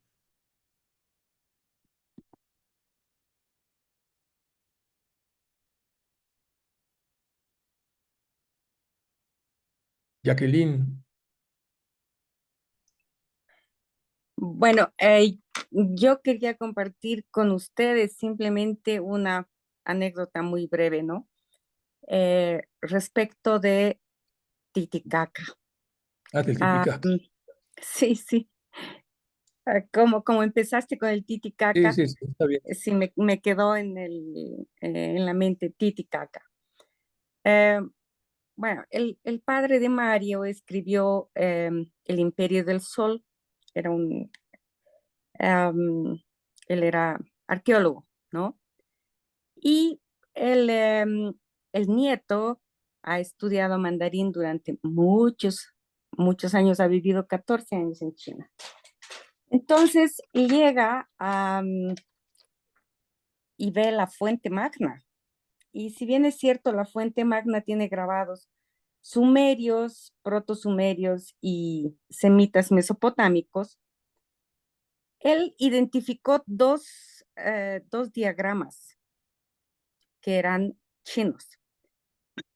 Y uno de ellos decía Didi y el otro Gaga. Y en chino quiere decir Didi mayor y Gaga menor. Bueno, no han hecho ningún estudio al respecto, pero él considera que el nombre del lago viene de esas dos palabras, de esos, no sé qué se llaman estos gráficos chinos, ¿no? Tienen ideogramas, creo que son.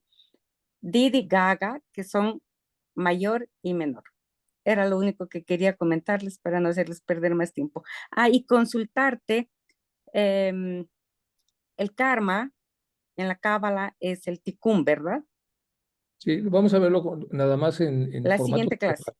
Sí, sí, en formato de repaso, porque no es de sobre cábala todo, eso nada más según cómo lo va contando Eliphas Levi.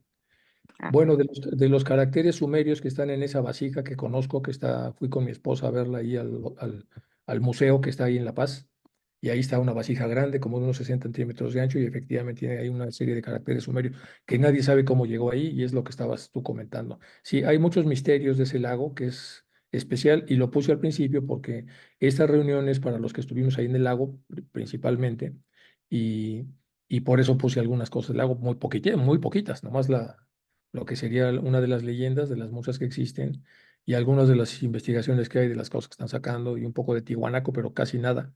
Pero hay mucha tela ahí. Pero de todos modos, gracias, Jacqueline, por recordarnos más cosas de este museo. Cuando vayan a La Paz, vayan. Es un museo que está ahí muy en el centro de La Paz. Es pequeñito, pero tiene ahí la vasija de la que está hablando Jacqueline. Muchas gracias, Jacqueline.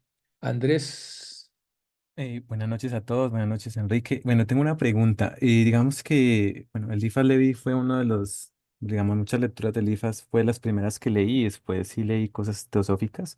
Cuando hago como una comparación y, digamos, uno nota pues que la cábala es como muy técnica en ciertas cosas, y, pero cuando uno ve, por ejemplo, o lee las cartas de los maestros y sus habilidades, pareciera que ellos no ellos prescinden o no necesitan ese tecnicismo, ¿no? Como que meramente con el poder de la voluntad y pues ya más profundo diría yo, pues pueden adquirir esas habilidades. De hecho, predomina más primero el refuerzo interior, digamos, de la moral interior que digamos, el estudio, digamos, de esas prácticas, ¿no? Porque se ha hablado que los maestros dicen que cuando hay cierto estado evolutivo, con procesos, se puede adquirir conocimiento sin leer libros, digamos, ¿cierto? Entonces, quería hacer como esa comparación, ¿no? Porque o sea, en todos estos temas de magia y demás es muy técnico, o sea, los libros parecen técnicos, o sea, tienen una ciencia, digamos, ahí inmersa, pero a comparación de las habilidades de los Mahatmas, ellos no, pareciera que no necesitaran eso, ¿no? Entonces quería como de pronto, ¿qué opinas al respecto sobre eso? mira, ayer en la logia de México, donde estamos, salió un poco el tema, pues, estábamos leyendo el tomo 5 de la Doctrina Secreta, y empezaron a aparecer un montón de nombres y de cosas, y hablaba Blavatsky de por qué en todas las iglesias que se separan del catolicismo, los magos negros han sido más fuertes, y eso, bueno, estuvimos especulando un poco. Pero la gran especulación, así como David hizo una recolección de todo lo que se sabía sobre la maldad y los antídotos, y entonces teníamos pues montones de libros que también pertenecen a la Cábala, y algunos tienen que ver con el poder de los salmos, y por qué tienen esos salmos de acuerdo a los verbos que utilizan, a los verbos operativos, por qué hacen una labor tan poderosa para librarse del mal. Entonces hay una serie de secretos. Pero dentro de esos secretos, como no lo sabemos y los editores han cambiado las palabras porque les parece, pasa hasta con la Biblia. De repente ponen ahí, pues empieza a encontrar bases de la Biblia y te encuentras con que ya cambiaron los verbos. y por lo tanto han cambiado la tonalidad magnética y por lo tanto mística y por lo tanto mágica de la concatenación de letras, sobre todo del latín o del hebreo, que es, entonces lo que te puedo comentar, que yo creo, es nada más una excepción, es la cábala es inmensa, enorme, tiene muchos libros. Para efectos de la magia hay algunos más apropiados. Para efectos de la liberación de los ataques de la oscuridad hay otros que tienen que ver con los salmos principalmente. Y luego hay una serie de secretos que hay relacionados con eso, donde están los talismanes y algunas cosas por el estilo. Y efectivamente lo que estabas comentando, la forma de aprendizaje de los maestros que son budistas es diferente que la forma de aprendizaje de la cultura judeo-caldea y sobre todo de los hebreos, que de una u otra manera recogen lo que es Occidente, que es muy diferente a lo que es Oriente, en muchos sentidos. Y entonces, incluso en el modelo de aprendizaje, y hasta la fecha, en Occidente, cuando quieres aprender algo, quieres primero una fórmula. ¿Y cómo se aprende eso? Entonces llevas una secuencia y eso te hace ser un clon del que escribió eso. Y en Oriente no, en Oriente lo busca de dentro y trata de hacerlo. Y ya que lo hizo, lo pone a prueba y lo compara con lo que ya está escrito. De esa manera la persona es más fácil que encuentre su camino personal. Es un camino colectivo, pero diferente al camino que encuentra el que siempre está buscando las fórmulas secretas, los modelos, cómo se hace, cómo se pone, yo qué sé. Bueno, esto no es una crítica, es solo para ver un poco las dos formas en las que se puede dar el conocimiento y el aprendizaje. Entonces, ya en el caso de los maestros, sí se dan cuenta que con tanta reflexión y tanta mala interpretación y tanta mente racional, se empiezan a establecer una serie de principios que suenan lógicos, pero son falsos. Y por eso viene Blavatsky, por eso viene Isisimbelo, por eso vienen todas estas obras a tratar de enderezar lo que está mal y a darle palmaditas en la espalda a lo que está bien. Son como un reformadores del conocimiento que se ha ido medio torciendo. Y esas grandes generalizaciones dicen, no, no es así, y esto tampoco es así, es de esta manera, y esto se forma así, etcétera. Y entonces eso tiene una lógica diferente y es una riqueza enorme, incluso para un científico, le encuentra mucho sentido. Pues el mismo Einstein, ya sabemos, ¿no? Pero no nada más él, sino una gran cantidad todos los químicos de principios del siglo XX. O sea, todos ellos bebieron ocultismo porque estaban atascados o atorados en formulaciones que no eran las apropiadas para seguir desarrollando. O sea, solo hay senderos que van a la cima y hay otros que no van a la cima, aunque parezca que sí. Entonces, siempre se necesitan reformas, como hizo, pues también el propio budismo ha habido grandes reformadores, como son Kappa, en otras áreas también. Entonces, lo que yo creo dentro de mis limitaciones en este sentido es que la Cábala es una ciencia enorme, nos va bien saberla, porque tiene mucho de lo que en Occidente se vive, y tiene una riqueza enorme sobre cosas que va explicando, que ya veremos una síntesis nada más. Eliphas Levi la usa mucho y tiene muchas fórmulas para tratar de atacar lo que nosotros enfrentamos todos los días, que son una serie de cosas que ocurren, que no son buenas y que necesitamos conocer como teósofos para estar protegidos. Y además estudiar teosofía y todo lo demás, pero todo lo que tiene que ver con saber defendernos y estar protegidos es muy importante. Y entonces, ¿por qué es muy importante? Pues porque estamos expuestos.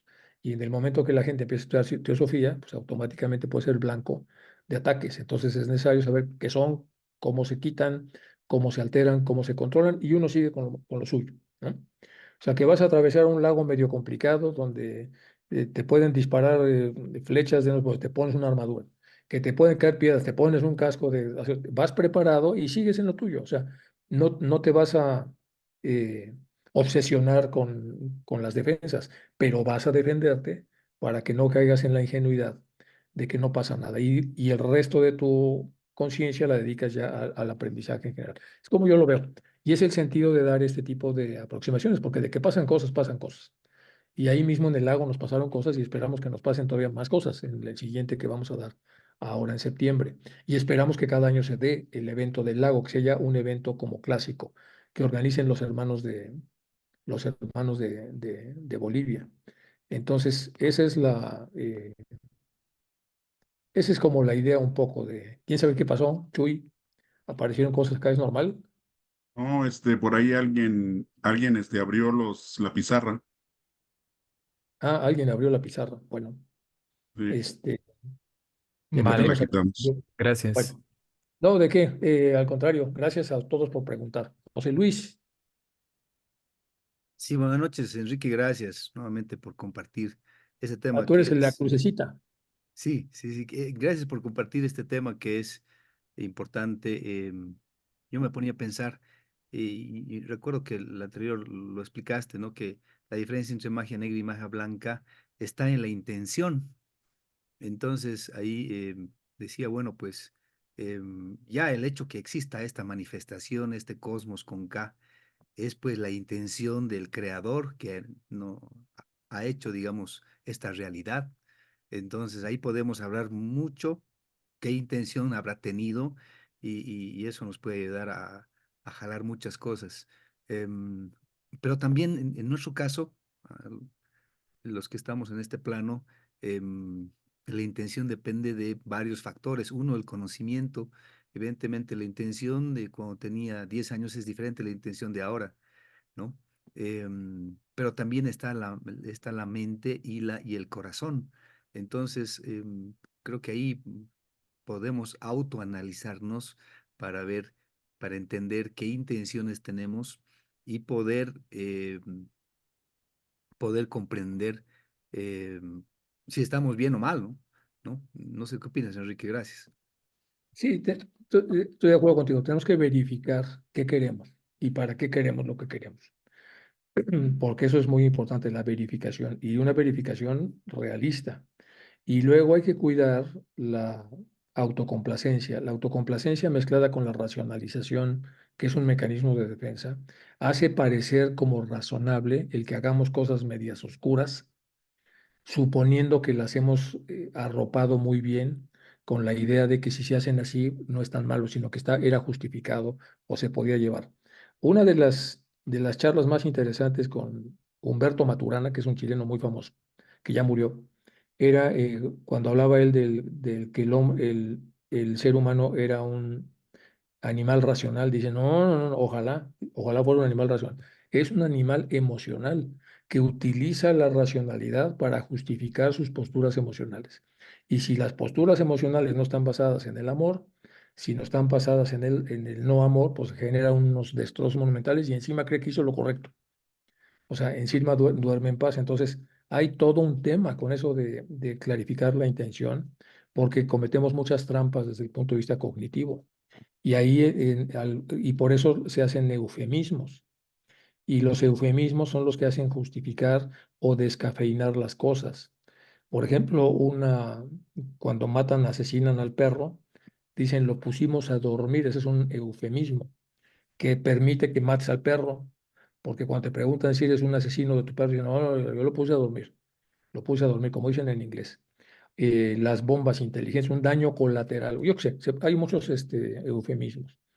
Y esa es la idea por la cual escribimos también hace algunos años con Edward de Bono un libro de puros eufemismos para ver cómo afectan al que toma decisiones. Y entonces hicimos un modelo que se llama anti-eufemistic reasoning. Y sacamos un libro donde viene una entrevista con Edward de Bono, que era como un erudito porque es el que hizo el pensamiento lateral y los 6 sombreros para pensar, etc. Ese libro ya está publicado en Lambert, se llama Anti-Euphemistic Reasoning on Leaders Decision Making, es decir, en las decisiones que toman los líderes, y tiene mucho que ver con estas reflexiones. Y volvemos a lo mismo, es qué tan clarificada está la intención de una persona cuando esa reflexión está alterada. Y ahí es donde se necesita un debate y un poco de espiritualidad y un poco de limpieza del seso para que realmente te abras a cuestionar si sí o si no y abandonar el pensamiento racional y empezar con el pensamiento intuicional, cuya parte más baja es eh, ¿cómo se llama? El discernimiento, por lo menos el primario, el que está todavía marcado por un copo de razonamiento, pero es suficiente para que la gente diga, a ver, ¿qué es lo más importante? No matar gente, pues entonces, daño colateral, no. Eso va en segundo. Lo primero es cuidar a la gente. Lo primero es ser servicial. Lo primero es, si das un conocimiento que puede matar a la gente, pues está hasta en los diálogos de Platón. El diálogo de Laques, cuando los dos quieren enseñarle a manejar las espadas a los hijos, los lleva Sócrates a decir, a ver, ¿qué quieren? Es para defender, pues entonces no necesitan eso, necesitan, o sea, todo eso se llama esclarecimiento y necesitamos gentes sabias que nos ayuden a esclarecer.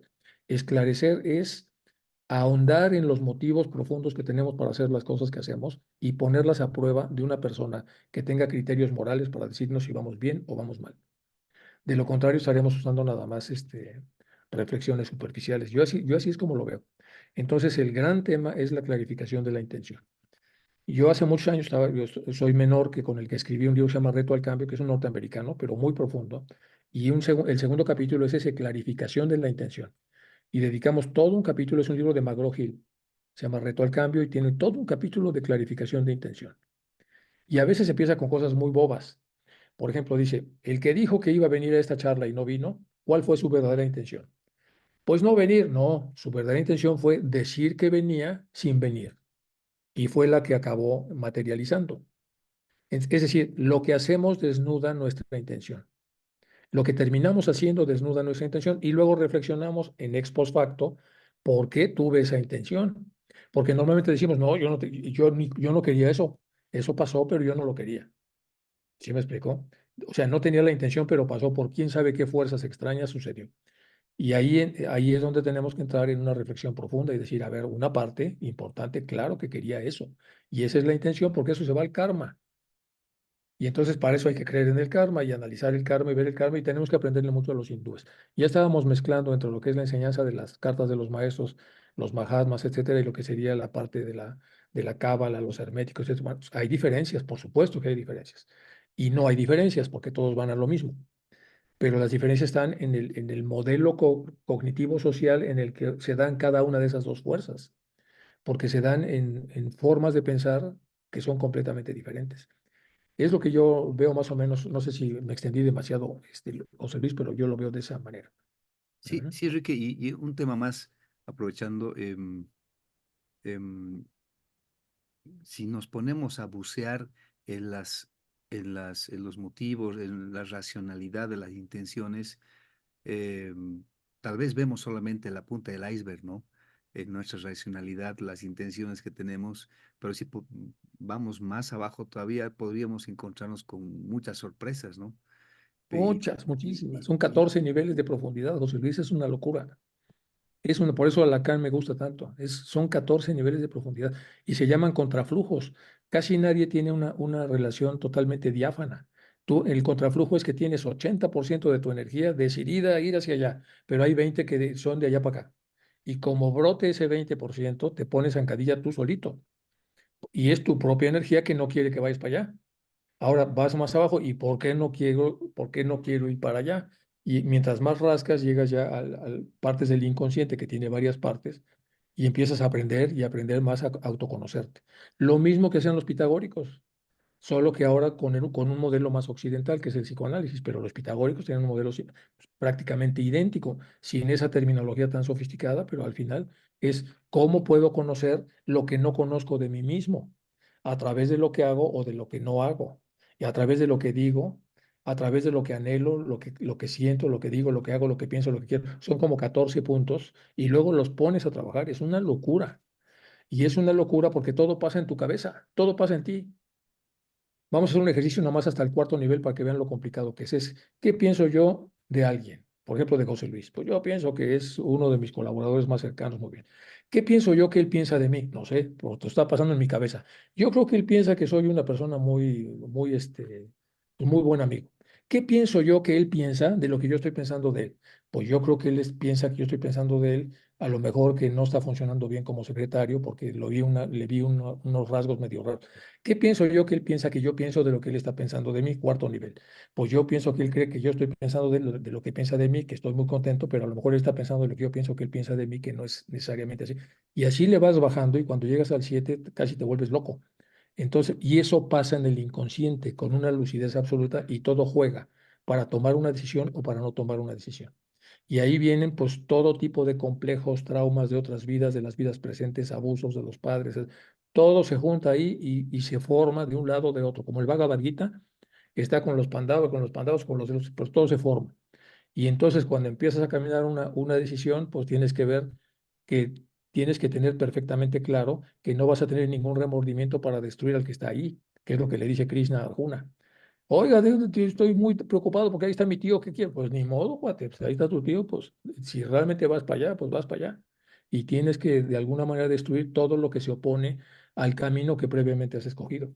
Más o menos así, no sé si estoy alegorizando demasiado la explicación, pero es todo un rollo el conocimiento de uno mismo. Como dices tú, bucear en el conocimiento de uno mismo es una tarea muy compleja, pero necesaria, porque es como uno puede realmente administrarse mucho mejor y puedes dar resultados y puedes asociarte a un, a una causa que creas que merece la pena seguir. Ujú. Gracias, Enrique. A ver si en las siguientes sesiones podemos ahondar un poco más de esto, porque creo que es importante para conocernos a nosotros mismos, ¿no? Autoconocimiento, ok, Sí. sí, hay cosas muy bonitas y les puedo preparar algo. Si quieren, para la próxima preparamos, porque pues ya los libros estos de magia ya los lean ustedes por su cuenta, ya para no estar todos dando tanta magia. Y luego no falta el despistado que pregunta que cuándo es la clase de mafia. Digo, no, no es de mafia, esta es solamente de magia. Entonces, nos vemos la próxima y empezamos a ver si quieren algo de autoconocimiento. Habíamos quedado de hacer una Pero charla. mi respuesta, ¿Cuál respuesta? ¿Quién eres? Sandra. ¿Qué pasó, Sandra? Dime. Sí, perdón, que es que yo estoy un poco desubicada aquí con este Zoom, que no sabía que me estaban escuchando. Ah, Ah, sí, dije perdón por una básica consulta y siempre pido disculpas por mis básicos conocimientos, ay, por Dios, todos estamos igual, no te preocupes. pero estoy recién entrando a todo a todo esto, toda Recién esta estamos cosa terminando, mágica y ya se acabó. linda. Ya, Pero bueno, muy rapidito. ¿Por qué siempre hablamos mucho del del hinduismo?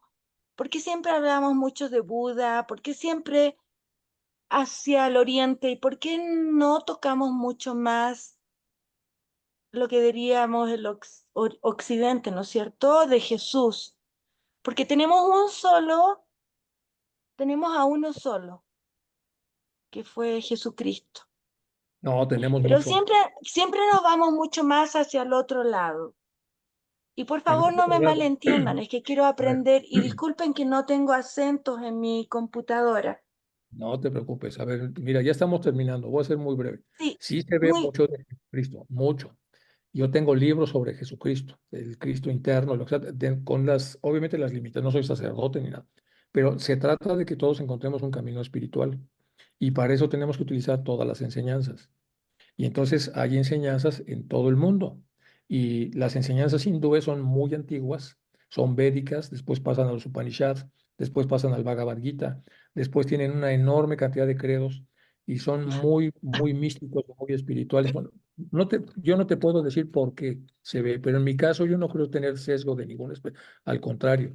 Y siempre que encuentro, o sea, ahora mismo lo acabo de hacer en esta charla, siempre que puedo poner lo que es la enseñanza evangélica o lo que es la enseñanza que se va decantando de Cristo, porque tienes la enseñanza crística, la enseñanza eh, apostólica, que son los que toman la información de Cristo, luego los padres apostólicos, luego los padres de la iglesia y finalmente ya lo que es el secular, lo que es etcétera. O sea, hay muchas maneras de tocar estos temas, hay muchos místicos cristianos y claro que se tocan, si se da el caso, se tocan. Hay muchas charlas en teosofía que son de esos temas y otros que son pues, de los temas que vienen con las cartas de los maestros. Esta es una organización teosófica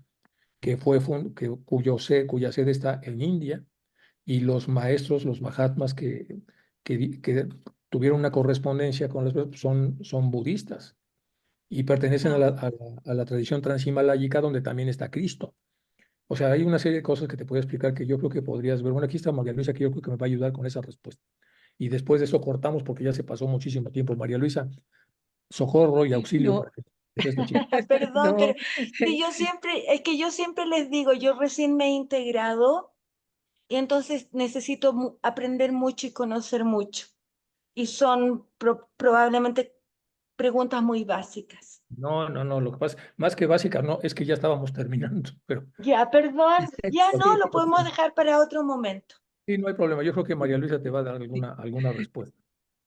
No, al respecto, Enrique, Dime. agradecerte por la charla que has dado, por el tema tan interesante y lo que tú mencionabas, que realmente cuando se da un paso hacia adelante, a veces parece que habría una fuerza negativa que no nos permite seguir. Y lo hemos podido ver eso en el trabajo teosófico de la sociedad teosófica.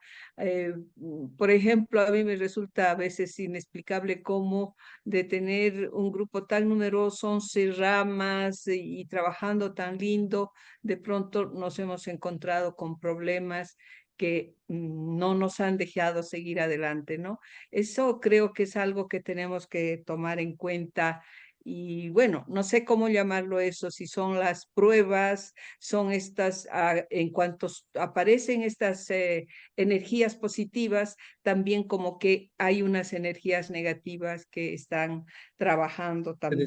despiertan. Y en mucho de lo que vamos leyendo nos dicen que tratemos de no perseguir el psiquismo, ¿no? Y enfocarse en la educación Que de llegará cuando nuestros tenga que llegar. principios Claro.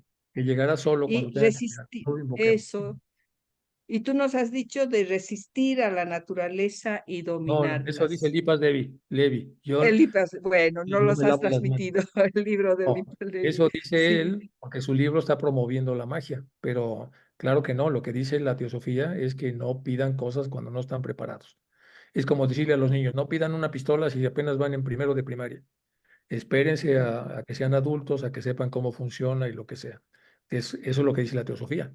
Y lo dice hasta Krishnamurti lo dice, no pidas cosas, llegan solas con tu propio desarrollo mientras vas madurando, llegan solas. Entonces espera que lleguen. Cuando deban llegar, llegarán. Eso dice la teosofía. Pero esta clase es de magia, bueno, más que de magia, de lo que me pidieron de Lipas Devi, que es ya saben, es un abad cristiano que estuvo en la cárcel, que publicó varios libros y que tiene un montón de cosas. Este, y bueno, hay que revisarlo y no identificarse con él, es lo que él piensa, pero pero bueno, hay que saber, si la intención es que aprendas esas cosas para ayudar, pues qué bueno, pero si está todavía muy denso, quién sabe cómo te va a ir ahí, dónde te vas a meter. Hay que estar en los niveles apropiados porque todo llega, en su momento llega cuando debe llegar. Es lo que, de acuerdo contigo, ojalá que no se haya quedado esa impresión, no es que salgan corriendo a empezar a aprender a hacer prestidigitaciones. Eso dice este hombre, porque estamos revisándolo teóricamente, pero hay que ir a la literatura teosófica que nos dice que no coman ansias, que conforme más nos desarrollemos interiormente, estas habilidades llegan solas. Entonces tenemos que cultivarlas, aprender a usarlas y mientras mejor las usemos, se siguen prodigando y desarrollando y cuando las usamos mal, nos las retiran. Eso dice la teosofía. Entonces, como esto es para teósofos, se supone que ya se sabe, pero qué bueno que me corregiste para que no lo tomen a mal. Ujú. Y si lo no, toman, corregir no, olvídense de por mí, porque bueno, nada. voy a hacer karma. No, no. Gracias, No, al Enrique. contrario, Más bien gracias a muy lindo ustedes. y esclarecedor. Sí, gracias. Al Ya, contrario, Gracias gracias a hermanos, por mi todos. última pregunta y por la respuesta, 1.000.000. Bendiciones. Adiós. Por Dios. ¿Dónde estás tú en Argentina? ¿Tienes acento argentino? No, soy chilena, pero de Brasil, de Chile, de Bolivia, de Estados Unidos, de En todos México lados. dicen de los tamales de dulce, de chile y de manteca. Entonces, de todas partes. Sí. Bueno, Bueno, a mí me chicos, gustan las empanaditas chilenas. muy bien. Bueno, chicos, pues muchas gracias a todos. Gracias, José Luis. Gracias. Gracias, gracias. María Hasta luego, Luisa. que estén bien. Hasta Otro luego, Gracias, muy nos domingo. vamos a amable. ver allá en Gracias. Muchas Gracias. el gracias. Titicaca. Nos vemos, Gracias. chicos, que les vaya Buenas bien. noches, gracias. Buenas Gracias a todos. noches. Nos vemos. Dulces sueños.